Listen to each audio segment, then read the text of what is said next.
তো রিসেন্টলি আমার একটি ভিডিওতে এক ভাই কমেন্ট করেন যে উনি TWS এবং নিক ব্যান্ড দুইটাই ইউজ করেন, কিন্তু উনি একটা বিষয় নোটিস করেছেন যে ওনার TWS এর চার্জ ওনার নিক ব্যান্ডের থেকে অনেক বেশি থাকে।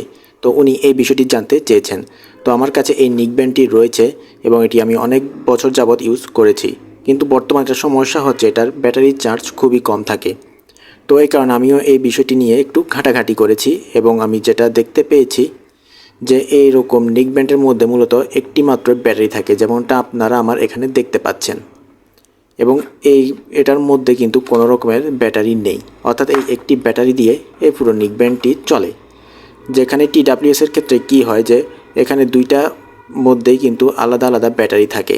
এছাড়া TWS এর কেসিংও কিন্তু একটা পাওয়ার ব্যাংকের মতো কাজ করে, যে কারণে ইউজ করার পর কেসিংয়ে রাখলে এটি অটোমেটিক চার্জ হয়ে যায়। তো এই কারণেই TWS এর চার্জ নিক ব্যান্ডের থেকে বেশি থাকে।